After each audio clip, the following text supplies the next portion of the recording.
Hi, welcome to our second webinar of the year.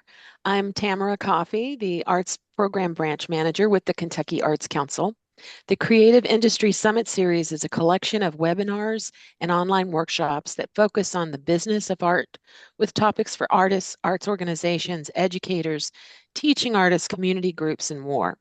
To see a list of upcoming webinars, go to our website at artscouncil.ky.gov. Most of our webinars are recorded and can be viewed later on the KAC YouTube channel. As Governor Beshear says all too often, we in Kentucky are no stranger to natural disasters. Floods, fires, tornadoes, straight line winds, below freezing temperatures, and ice storms. We've experienced a few of these over the past few years. Today's webinar will provide you with information to help you prepare for and respond to weather-related emergencies and disruptions.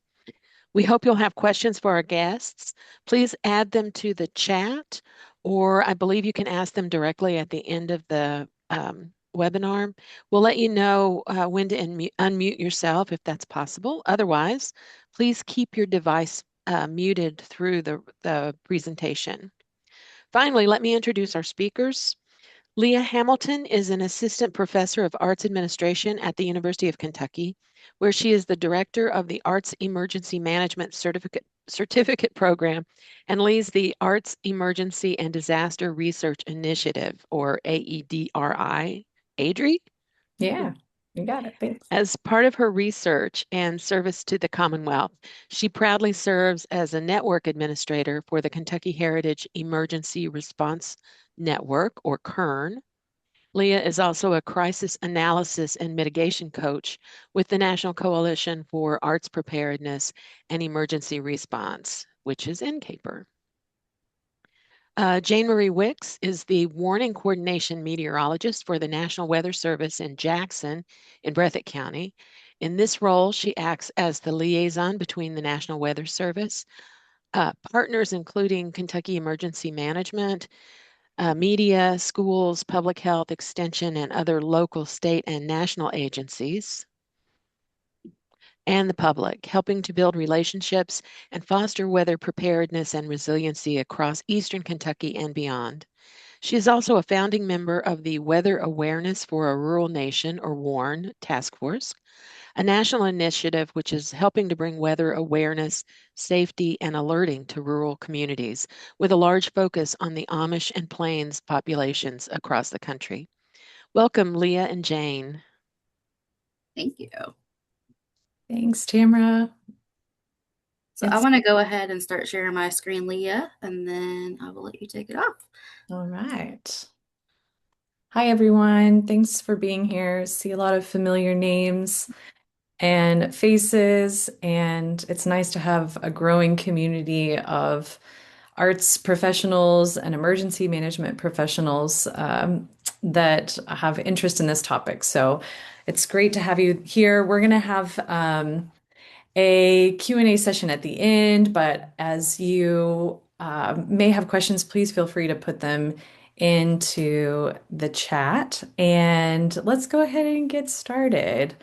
Um, Tamara did a lovely introduction of us, and I will just say that I feel so privileged to present today with Jane Marie. We met at a conference, a disaster conference in Kentucky 2 years ago, and it's been wonderful to partner with Jane Marie and talk about the National Weather Service, what her work is in the state and how that connects to arts and cultural heritage. So I'm hopeful that this is just one of many more that we do together, Jane Marie, and we can like put together a roadshow.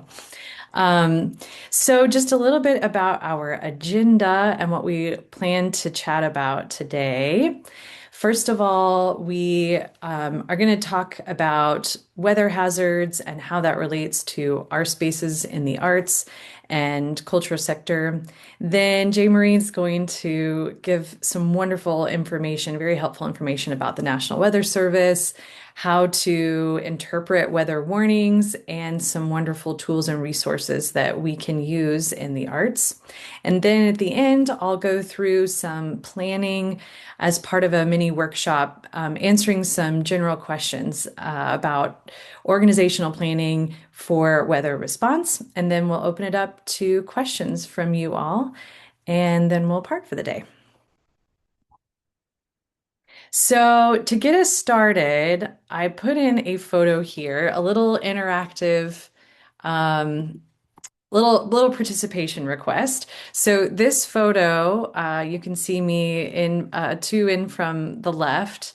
In my background, I started off as a practitioner, and I had the honor of leading an arts council in southern Missouri. We served 27 counties, and we had an annual festival, outdoor festival event that was our largest fundraiser. And I would love for you to put in the chat what month you think this annual event was held or is held. It's still ongoing, based on the photo here. So if anybody wants to take a guess, please put it in the chat as to what month you think this event is held every year. And just a little bit about the art spaces and events, some things that we have to think about specific to our spaces. So I'm seeing them come in now. Okay, so it is May. It's the first weekend of May every year. And my last time to manage and coordinate this festival, we had snow, and it felt unreal to see artists pulling in with their all of their tent setups and their works of art. And then everybody's bundled up and trying to figure out, can we do this in the snow? Should we cancel? And that's exactly what we're going to be talking about today. So for those of you who said May, you are correct. It was the first weekend of May. So in addition to festivals and outdoor events and how that affects our sector with weather impacts, we also have to think about our indoor operations, including sheltering, and the facility impacts. So not just inside the facility, but the exterior, our parking lots and sidewalks, and making them safe for our staff and our patrons. And then also outside of personal safety and safety of our people, we have to be thinking about safety of our things. And in arts and culture, that means our unique collections, our inventory, which could include works in progress, and then storage of things like our props and costumes. So that's how we're going to frame it today as we're talking about weather and how that impacts art spaces. So I'm going to kick it over now to Jane Marie to talk about the National Weather Service. Thanks, Leah. Sorry, every time I go to change the slide, I forget that I've put my cursor on the other screen and it doesn't do anything. So apologies about that. So like she said, my name is Jane Marie Wix. I work out of the National Weather Service office in Jackson. And we have a lot of stuff to cover today. So if I'm talking a little fast, it's just because I want to be able to get it all in. But feel free to ask any questions you might have in the chat. I'd love to get to them at the end. Let's see, I did it again. There we go. Okay, so Leah had the idea of putting this in here. Let's talk about all the disasters that we get in Eastern Kentucky or in Kentucky in general. It's pretty much every type. We've seen everything in the last few years, from record-breaking floods. We even had one last year in 2025 in far eastern Kentucky, a really big one in 2022. We get really bad heat, really extreme cold. We've also seen tornadoes. We had one of the deadliest, if not the deadliest tornado in eastern Kentucky earlier this last year, in May of last year. The picture on the far left in the bottom is from the 2016 snowstorm, where we had 18 inches of snow at our office. You can see the radar kind of dimly in the back there, and our office vehicles covered up. So when we talk about the gamut of weather, we really do see it all. The only thing we really don't see is tsunamis and hurricanes, which we still get the repercussions of hurricanes around here as well. So, yeah, when we talk about disasters, we're in for it all. We have to plan for it accordingly. So a little bit of background of the Weather Service. Who are we? What do we do? A lot of people know we're a federal agency and they just think that we're just out there somewhere. We're just in the midst of everything, but like you don't really see or hear from us. You don't really know what we do. There's actually 122 forecast offices across the entire country. In addition to the forecast offices, there's also regional centers. We're split into 6 different regions across the United States. So there's regional centers. There's national centers like your Aviation Weather Center, Storm Prediction Center, Weather Prediction Center. I'm going to have that name wrong because they've changed it, but basically it's a water center that we have as well. So there's a lot of different spectrums of the weather that we're focusing on. But in this map, we're showing all 122 weather forecast offices, which is what we are here at Jackson.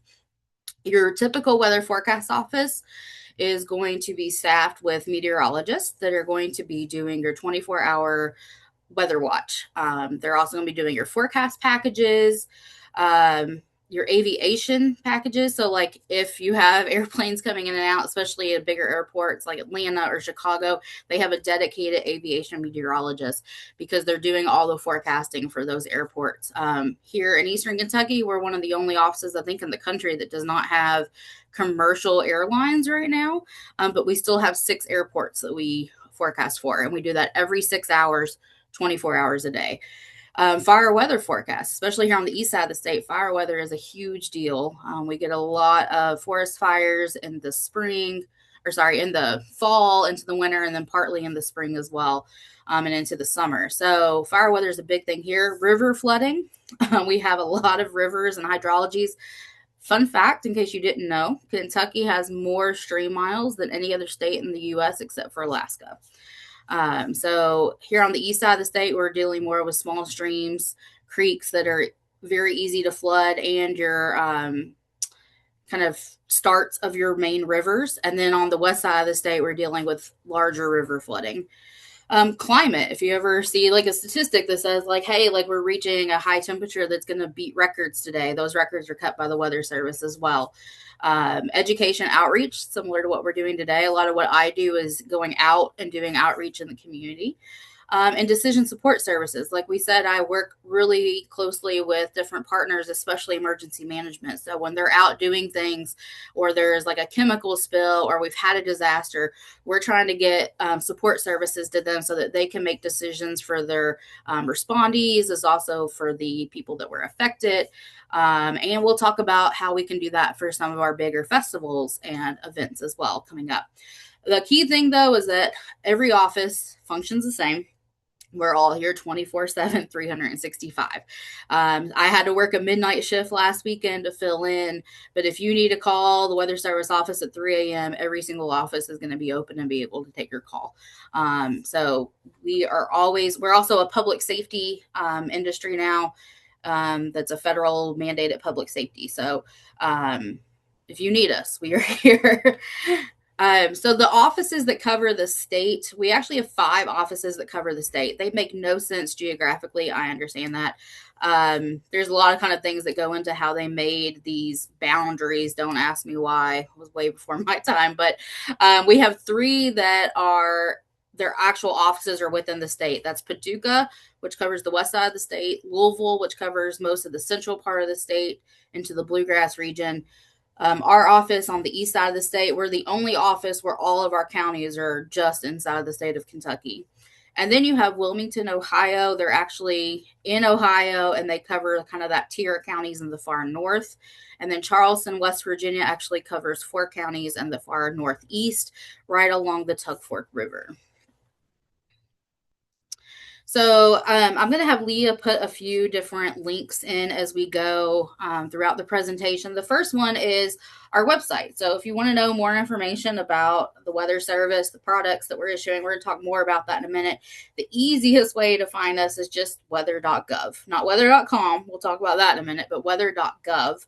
And then if you want to get to your actual forecast office, just click on this map. to whatever part of the state that you're in. Get as close as you can. It'll take you to the office that will serve that area. And then you will get a website that looks like this. This is our local website. I've kind of hodgepodged it a little bit, and it might have updated a little bit, so the fonts might be a little bit different. But the key things you want to take away from this is if we are expecting any type of extreme weather, so if we're expecting severe weather in the coming days or winter weather like we have been recently, we'll usually put out a forecast briefing. So it's like a slide deck that we put together of what we're expecting, amounts, watches, warnings, that type of thing. And that'll usually be located in the top of the page under the news headlines, or sometimes there'll actually be like a box that says like weather briefing. So always go to our website, check to make sure we have a weather briefing. That's your quickest way to get to that. You can also see on this page, there's a lot of colors on this map. This is going to show you every watch, warning, advisory that's ongoing across Eastern Kentucky. And you can see to the side what the colors correlate to. But if you're curious what you're actually getting at your site, there's two ways to do that. You can either put your, and I'm actually pointing at the screen as if you all can see me pointing because you can't, but you can actually put your location in the top left there where it says local forecast by city, state, or zip code. Or if you can find where you are on the map, you can literally just click on the map and it will take you to what's on the bottom right here, which is our point and click forecast. And that will show you exactly where you're located. So in this case, this example, it's 3 miles east-northeast of Loretto, Kentucky. And it's going to show you the closest observation to you. It might not be your location. In this case, it's Samuels Field Airport, but that's the closest observation to get current weather for your location. It's also going to list out the next 4 to 5 days with your icons and your expected weather, temperatures, and so on, and any watches, warnings, advisories that are ongoing. And then down below that, you'll actually see it written out as well. So it's not just an icon form. You can actually see it written out. And if we want to, Leah, I don't know if we should try to share the website now or just try to do it later. What do you think? Or just weather.gov. I put it in there. It's in the chat. Okay. So yeah, feel free to just click on it, I guess, if you all want to try it out. You can't break anything. There is so much valuable information in this, though. You can just see on this screen here, you can get our forecast, rivers and lakes, climate, past weather. There's just a lot of valuable information. I will say, though, that it's a very cumbersome website. A lot of stuff can be buried.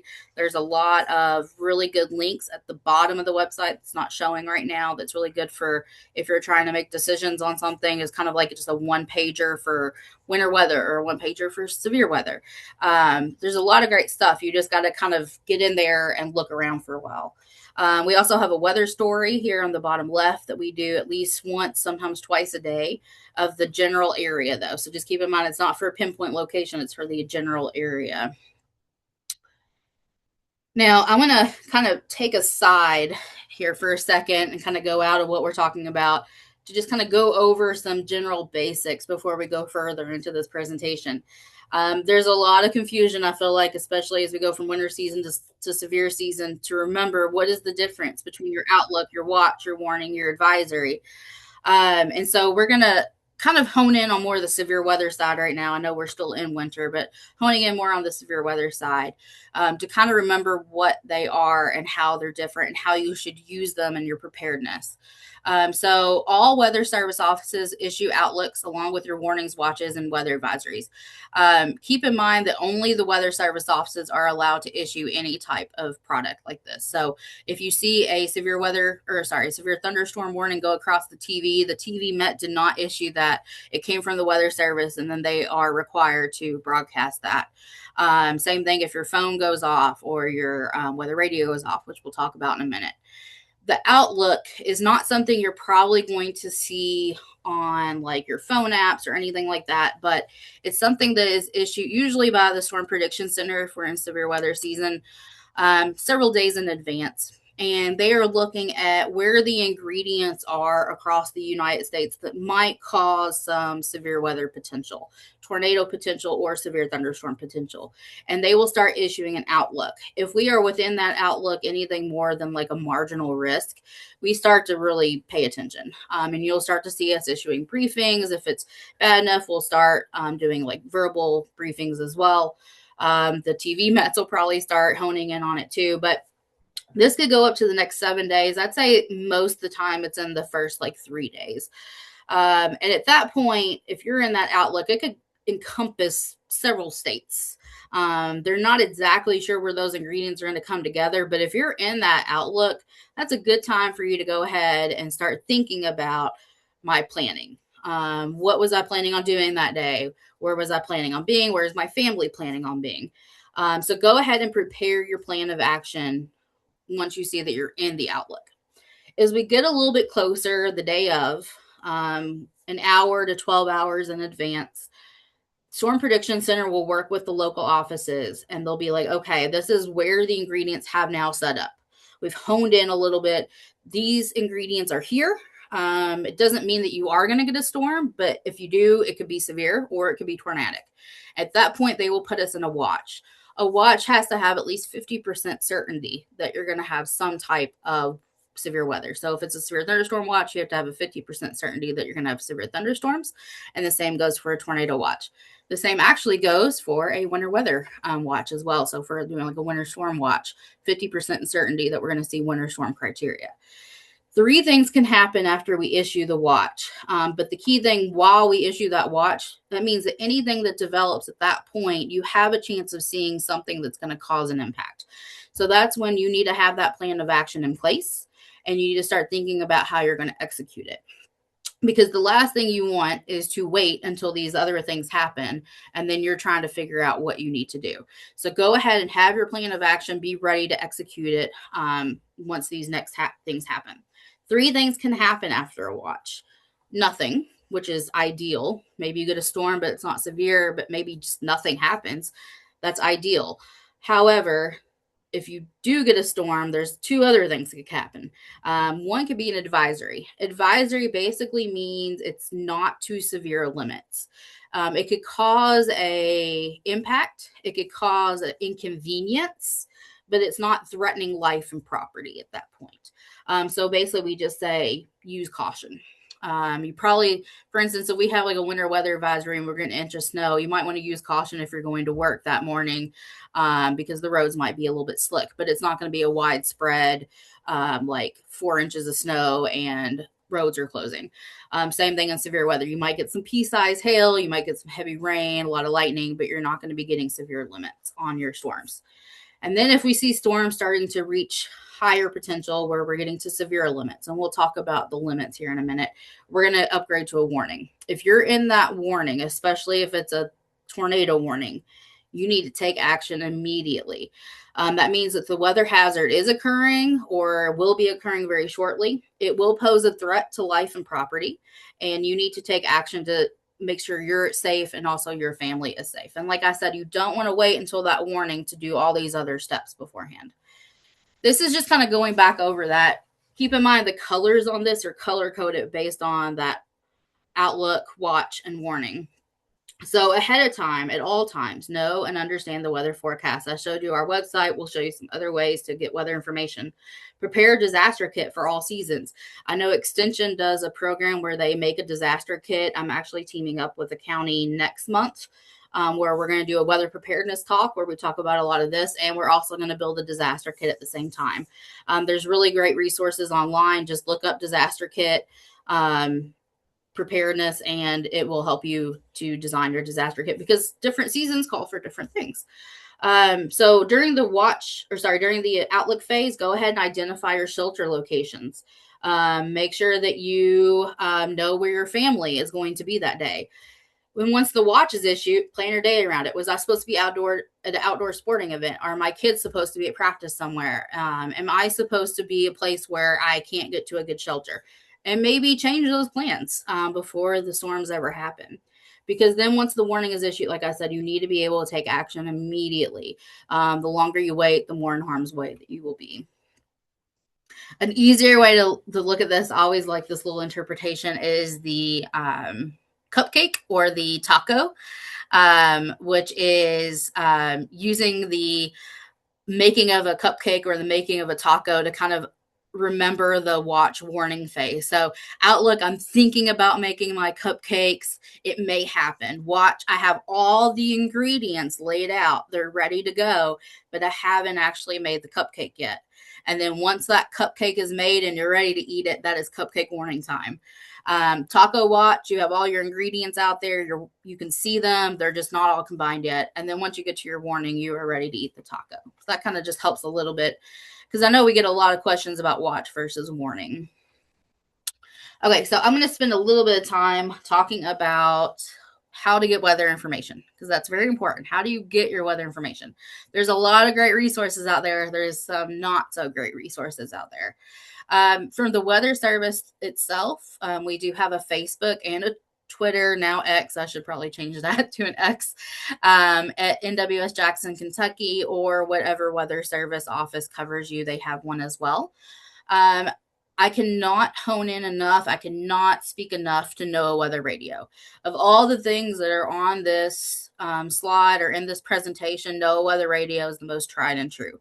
I know it seems like old technology, but especially in Eastern Kentucky, where we don't have very good cell phone service and we don't have very good infrastructure, NOAA Weather Radio, tried and true. It will make sure that you get alerted in the middle of the night if there's a tornado warning, severe thunderstorm warning.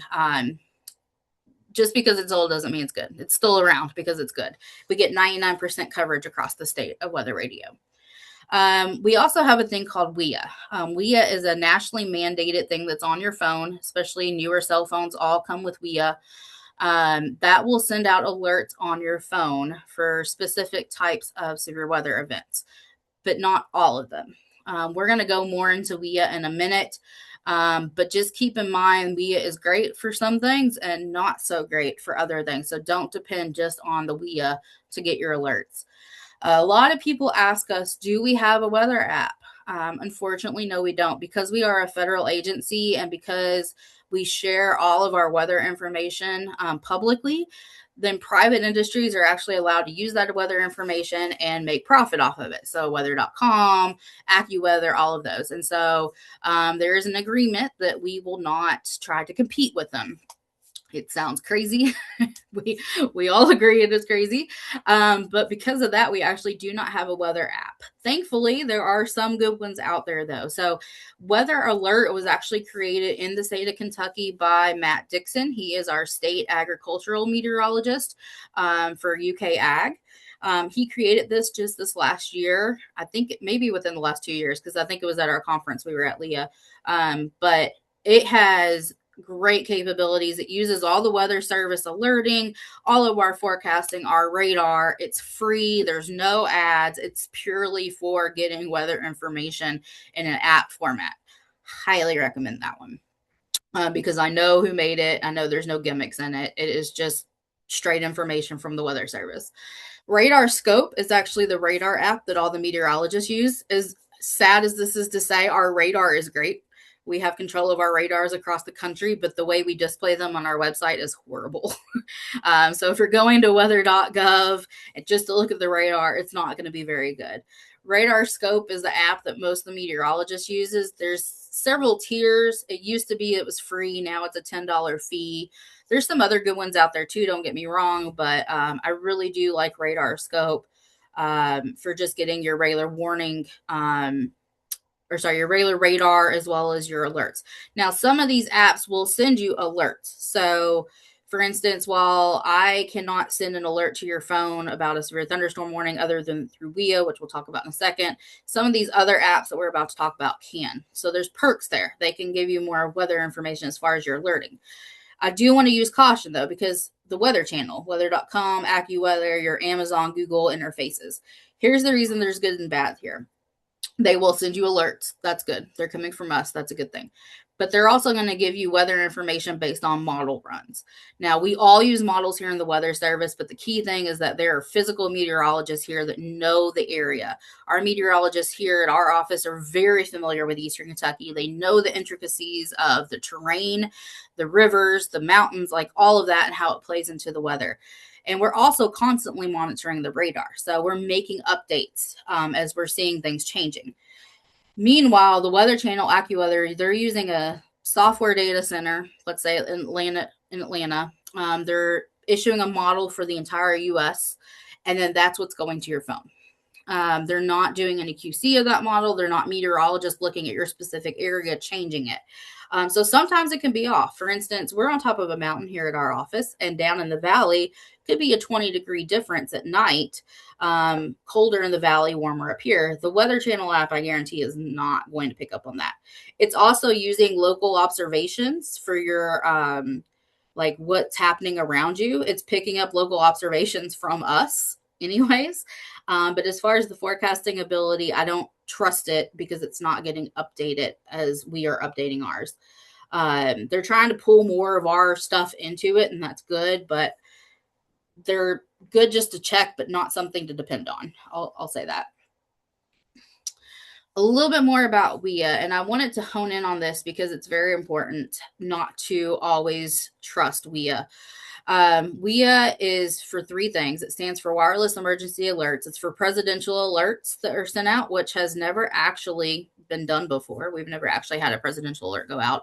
It's for imminent threats, or like your Amber Alerts, your Silver Alerts, Golden Alerts, those types of things is also sent through WIA. It's completely reliant on cell phone coverage. That's a problem. I don't know if you noticed here in Kentucky, we do not have perfect cell phone coverage. During our 2022 flood, a lot of people did not get the warning simply because they lived in an area that did not get cell phone coverage. Unless they had that weather radio, they weren't getting the alert. Cell phones can die. They can lose their battery. They can die. If your cell phone's not working or if you're not in coverage, you're not getting the alert. Also, the Weather Service has no control over WIA. It is a federally mandated thing. We send out the warning and the messaging, and WIA puts it on your phone. Also, the other thing is that, what was I going to say? Oh, yes, it does not go off for all warnings. And we're going to talk a little bit about how it does go off, just so that you're aware what to trust it, what not to trust it. Tornado warnings, flash flood warnings, and severe thunderstorm warnings. Those are the three that we're going to concentrate on here. So, and it also helps you to give a background as to how we issue these warnings as well. A tornado warning. Anytime we see rotation in the atmosphere that could be conducive for tornado development, or if we do have a tornado that is confirmed on the ground and we can see debris, we're going to be sending out a tornado warning. And that tornado warning is automatically going to go to your WIA. It will alert your phone, it'll alert the TV, everything will go off immediately. Tornado warning can be upgraded if we do have a confirmed tornado on the ground. It's a particularly dangerous situation. Worst case scenario, if we have a large tornado on the ground that's guaranteed to be causing destruction, we will go to a tornado emergency. So think like Joplin tornado, like EF4 type tornado on the ground. Those automatically, no questions asked, will alert your WIA. Severe thunderstorm warnings. We will issue a severe thunderstorm warning. I told you when we get to severe limits, those limits are winds of 58 miles per hour or more. We usually put 60 in the warning just to make it an even number, and or hail that's greater than 1 inch. And the reason we pick those numbers is because that's the point at which damage starts to occur, at which there's a threat to life and property. 58 miles per hour or more, your trees will start breaking, your large limbs will start breaking, your roofing will start getting peeled off and such. 1 inch greater hail will start putting dents in your car, dents in your siding, causing bodily harm if you're out in it. You do not want to be out in that. However, if you notice, it does not set off your WIA. Your phone will not go off, even though I put out a severe thunderstorm warning. I can upgrade that severe thunderstorm warning to a considerable tag, which means we're expecting 70 mile per hour winds or 1 3/4 inch hail, so golf ball size hail. Still does not set off your WIA. It's not until I upgrade it to a destructive tag, which is very, very, very rare, at least in Eastern Kentucky, across most of the state, I'd say it's pretty rare. You have to have winds at least 80 miles per hour. and or hail that's baseball size before your WIA goes off, which is pretty crazy to me. Again, I don't get to make those decisions, but just so you're aware of how that's going to work on your phone. Flash flood warnings. If I issue a base flash flood warning, it basically means that you have to find the flooding. There's isolated impacts, but there's flooding ongoing across part of the county or across part of the warning polygon that we've sent out. That's not going to issue a WIA on your phone. The reason they've done a lot of these is because people were getting overwarned and they wanted to reduce that. They want to only put it out for the most impactful. There's problems with that, though, especially here in Eastern Kentucky, where flooding is such a crucial thing and things can change very quickly. So, for instance, during the 2022 flood, we issued these base flash flood warnings. They did not set off people's phones. They went to bed. Even though there's a flash flood warning out, they thought, oh, it's normal. They weren't alerted. They went to bed. By the time we were able to upgrade them to considerable and catastrophic, which basically catastrophic is like the worst flooding you're ever going to see. The flooding's coming towards you and you will expect life-threatening consequences. If that's happening and that WIA is going off, it was happening so fast in 2022 that by the time they were getting those tags, the waters were coming up feet per minute. So I just like want to kind of just give you this slide so you can understand why we issue the warnings, what we're issuing when we issue it, but also the impact it's going to have and why you need to be more weather aware than just waiting for an alert on your phone. How am I doing on time, by the way? Faster? 5 minutes. Okay, I can go faster. Okay. There is other ways that you can get really good weather information. The first one is a reverse 911 system. That's not something that the Weather Service does. It's something that your county does. So reach out to your county emergency manager. You can usually just Google whatever county you're in, your emergency manager. They'll have a phone number. Some examples that we use are Code Red, Rave, Everbridge. It's basically a system you can sign up and choose what alerts you want to get. And then as those alerts are issued, it will text message you, call you, however you want to get that notification, or if there's anything going on as far as in the county itself. So if they're doing an evacuation for some reason or whatever, it will send you that alert too. Highly recommend that. This is another link that we're going to share in the chat. Very valuable link. For large outdoor events, so like around 100 attendees or more, I want you to work with your emergency manager because you can request IDSS support is what we call it. Basically, the Weather Service will send you a briefing in the morning via email. We'll also have a weather watch set up for your event throughout the duration of the event. But the emergency manager has to be involved. It's just how we kind of QC everything. But that way, if there is a disaster, they're already aware that it's ongoing and what the impacts might be there. But for anything that's less than that, this is a great website. It basically allows you to put in your location. So like if you're planning an event, for this case, Williamsburg, Kentucky, we had an Earth Day event in Williamsburg. You can put in your location and it will show you kind of your max probabilities here at the top, but then kind of down a little bit, it will give you an hour by hour forecast for the next 7 days. Or maybe it doesn't go quite out to 7, but it goes out for several days. So you can kind of plan in advance.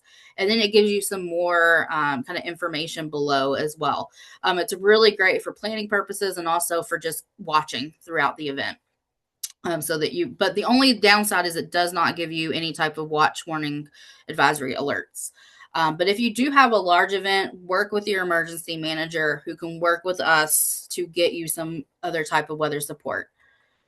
Mesonet is a huge resource. If you've never seen the Mesonet, she'll put a link in for that as well. It is run by the state through Western Kentucky University. These are all weather observing sites across the state that are put in by them. They're QC. They have certain criteria that they use. Really, really good weather sites. You can actually see as things are coming across the state. So if you have storms coming across the state, you can see the winds and how they're affecting all the sites as they're coming across. You can go back and look at past data and climate if you're wanting to do any type of research. Really great resource as you're doing weather watch throughout your event. These are also some great resources that we have from the Weather Service. As I said, we do a weather story graphic at least once a day. It's on social media. It's on our website. We just highlight the upcoming weather impacts. Our hazardous weather outlook is issued twice a day. It is a text product that we issue. It is on our website as well, although I think the forecast points here also has a link to our discussion, and you can get to it from there as well. Our forecast discussion is very, very, very valuable, but it is technical. I will admit that I write more plain language, but we have some meteorologists that are way smarter than me, and they write very technical. But it's basically saying this is the forecast we put out, but this is why we did it. And this is what we're thinking. And these are the uncertainties we're having. And this is why the model's saying this. And this is why the forecast says that. Very, very, very valuable. There's also key points at the top of that. We call the key messages. So check out the weather discussion. It might be technical, but the more you read it, the more you understand, but it really gives you an idea of what we're thinking and what the impacts are going to be and what the uncertainty is. All that can be found at weather.gov, either our office or, like I said, just go to weather.gov and just click on your location and you can get to it there too. Whew. Okay. I will stop talking, Leah. That was a lot of information. I apologize, but I did talk pretty fast there. So like I said, if you have any questions, just let me know and I will let Leah take it over. No, this is the meat of the webinar. So this is really wonderful information. And again, yes, please, if you have questions, go ahead and put in the chat and we'll leave time here at the end. And thank you, Jane Marie, for giving us this insider perspective of how warnings, watches, and other information is sent out. And I think understanding what apps are helpful to use is really great information because I know we all have access to so many apps, too many apps, really. So thank you. And to now put in context all of these resources and tools that Jane Marie has provided. We're going to basically just address 4 simple questions that you, as an arts manager or an artist or a volunteer, can ask in order to be more prepared and to plan for weather response. So, Jane Marie, I did like a fun little animated thing for the 4 questions. So I'm going to need your clicking just for a minute. But the first question is, which weather hazards could impact your facility or event? The second question to ask is, what are the sheltering and evacuation options at your facility or event?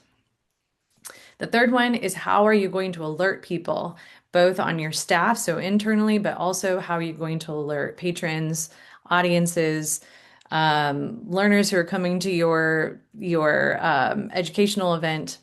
And then lastly, the question is, how long is it going to take to notify people and then evacuate and seek shelter? So these are the 4 key questions that I hope you can take away today to help you with your planning. And we're going to go through a few more details of each.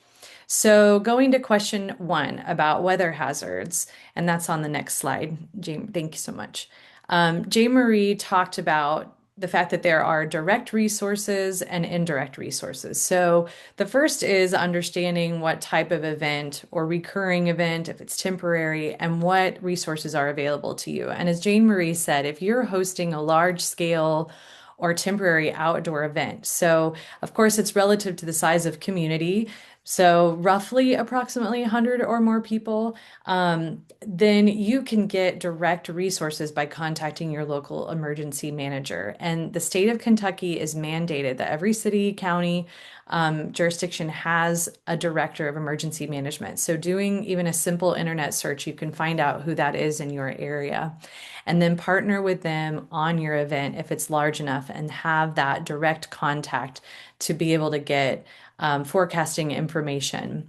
And then if you are not in that situation, this is more the day-to-day. So thinking about maybe smaller outdoor events or indoor events. So it could be a theatrical production. It could be studio classes or just normal operations with your staffing. You're not going to be able to have this weather liaison with the National Weather Service or your local emergency management. But as Jane Marie has outlined so well for us, thank you, Jane Marie, there are many different tools and resources so that you feel that you're getting the best information, the most accurate information, so you can make the decisions for your organization or your studio space. So going on to question number 2. This is thinking about sheltering and evacuations. And this is very specific if you are someone who's running an event or running a facility as in the arts.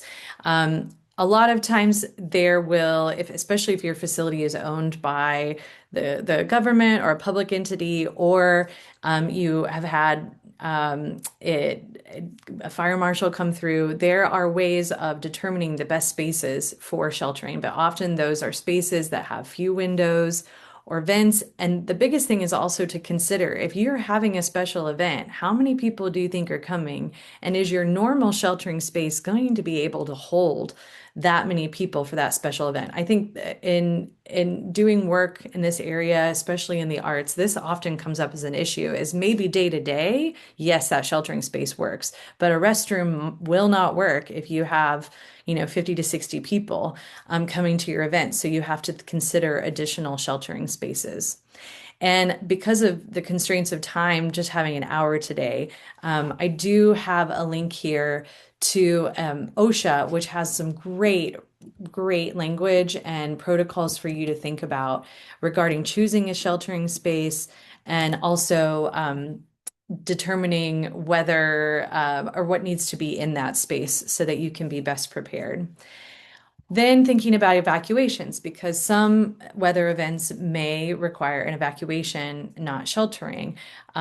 So then this is choosing beforehand an external assembly point that's again large enough and safe enough to host the amount of people that are going to be at your event or your facility. Ideally, these points are walkable within walking distance of your facility, but a safe enough distance away if there's a fire or high winds, things like that. I also have this link to OSHA's site, which has evacuation plans and procedures that I think are really helpful and that also meet mandates and compliance, which is very important. So going on to the third question, and that is thinking about your response. There should be a little visual. Maybe click one more time, Jane Marie. I'm hoping that it pops up. Yay, there it is.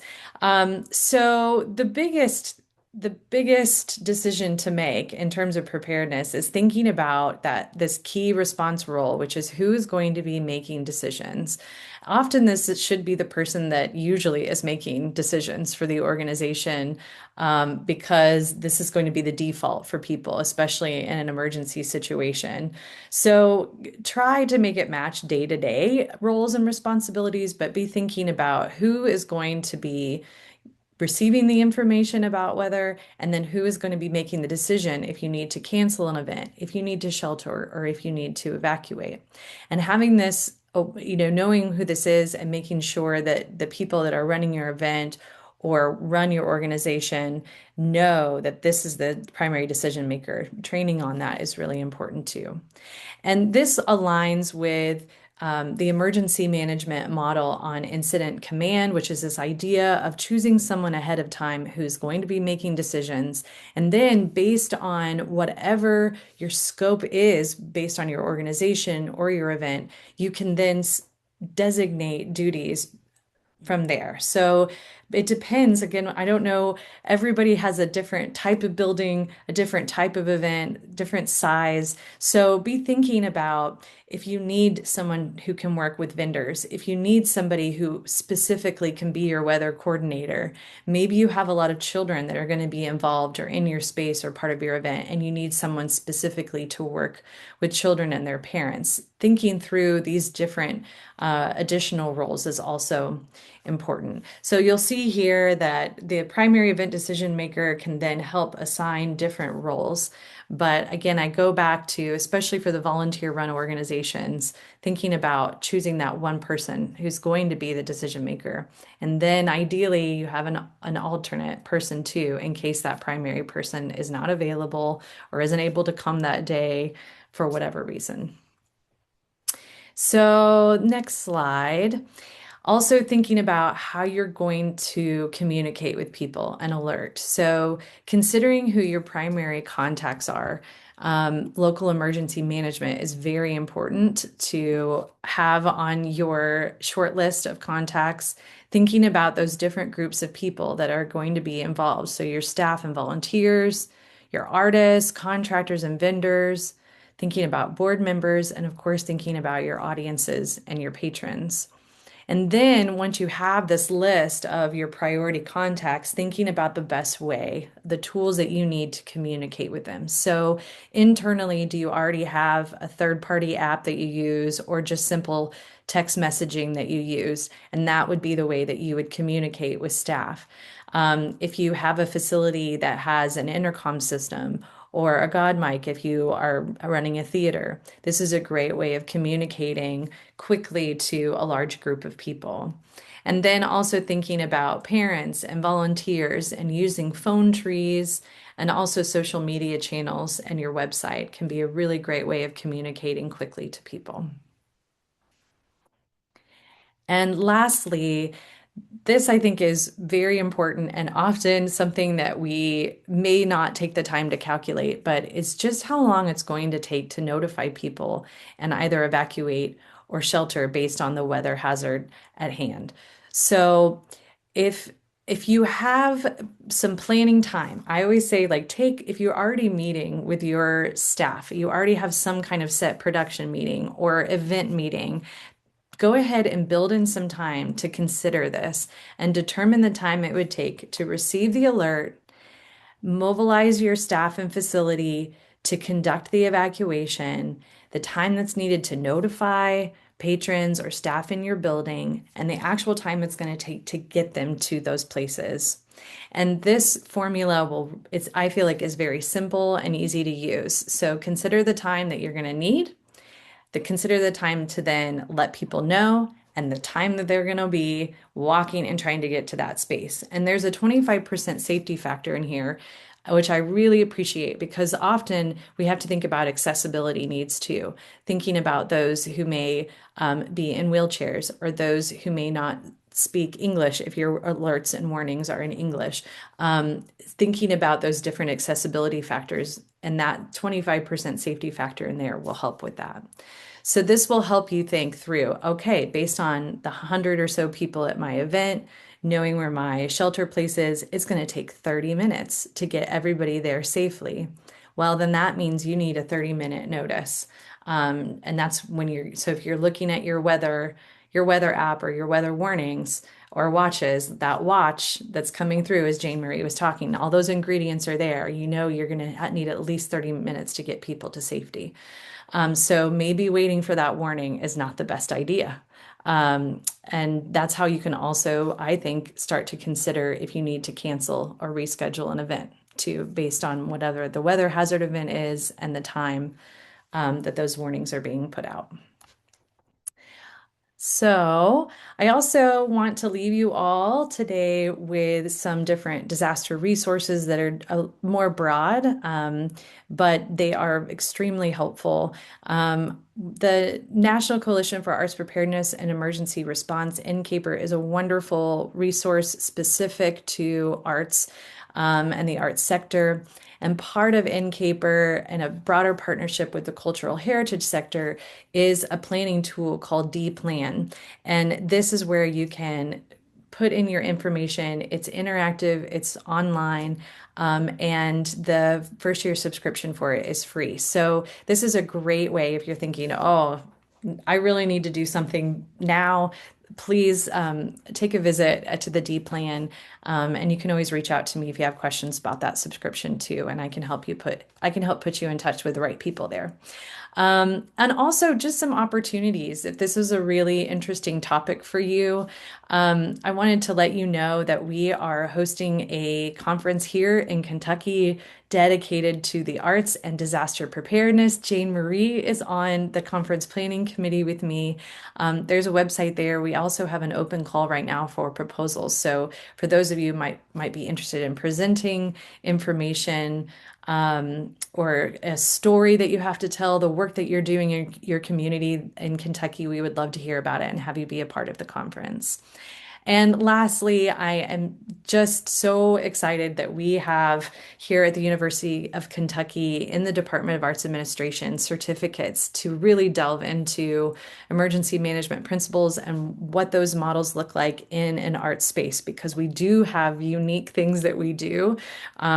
And especially in the arts, working with people and creative expression, and our unique tools and resources. It all has now we have a special place to talk about that. So if you're interested in more, there's a link there, and I'll put those in the chat in just a minute.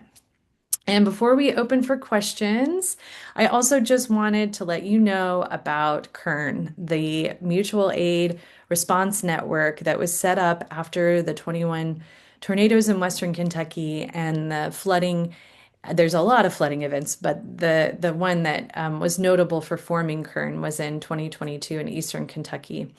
And the membership is free. We are essentially trying to build local and state networks, or contacts of people that have knowledge in recovery and relief, and to be able to connect them to artists, to arts organizations, and cultural organizations around the state so we can help in a mutual aid style when a disaster occurs. So if you have interest in being a part of this community, we would welcome you to do that.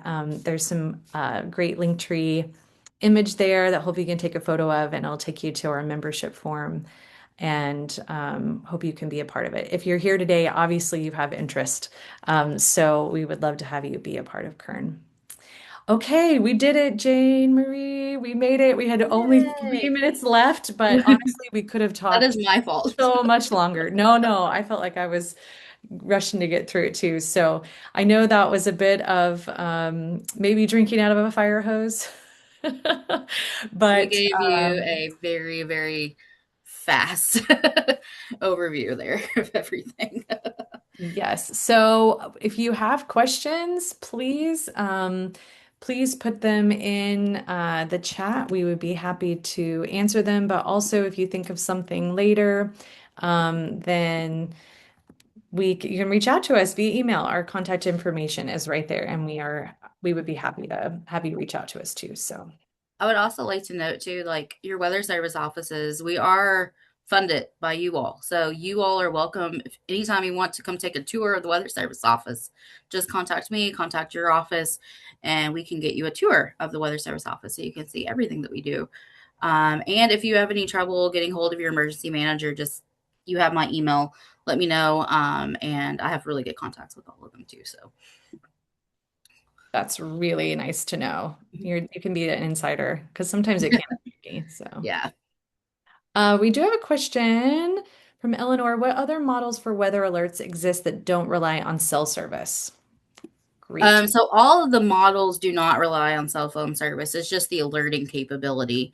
So all of your alerting is done outside of your phones, if that makes sense. So, for instance, if I send a severe thunderstorm warning, it has to go to the TVs, it has to go to the radios. They have to play it over, like what they're already broadcasting. It will go over your weather radio. It's only your cell phone service that you don't get the alerts if you don't have the cell phone service. We're still issuing them, but it just won't maybe go over your cell phone if you don't have cell phone service. The models themselves are just kind of what we're using to base our forecast off of. So Tom Clareson posted that just a reminder that there is on the NCAPER website a webinar recording on when to cancel or stop an event. If people have questions about that or want to take that in. And he also asked is it possible there will be slides available for the attendees? And the answer to that is yes, in that this is being recorded, and I know will go up onto the Kentucky Arts Council's website. So in that way, it will be available, but also with the slides themselves. If anybody is interested in that, and Tom too, may reach out to us via email, and then we can share the slides that way. Eleanor Billington is asking, are there other models for weather alerts that don't rely on cell service? Yes, and sorry, Tamara, we actually covered that one just Yeah. as. Oh, I'm Okay. sorry. It's No, no, okay. no, it's okay. I realized I jumped the gun and you were going to look at the questions. So that's Yep. my fault. Let's see who else is on here. Okay. Yep. Now I got to Eleanor's response. Thanks. That was super helpful. Yeah, Um, sorry for the confusion there. I did throw a lot. So, yeah, apologies. Not at all. That's my own fault. Thank you so much, Jane Marie and Leah. That was an excellent presentation.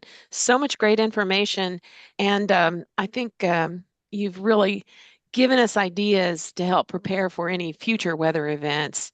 I always feel like after you do, because I saw you do this at the conference a couple of years ago, and there's always so much detail here that I feel like I need to sit through your classes actually and probably 2 or 3 times because there's just so much information.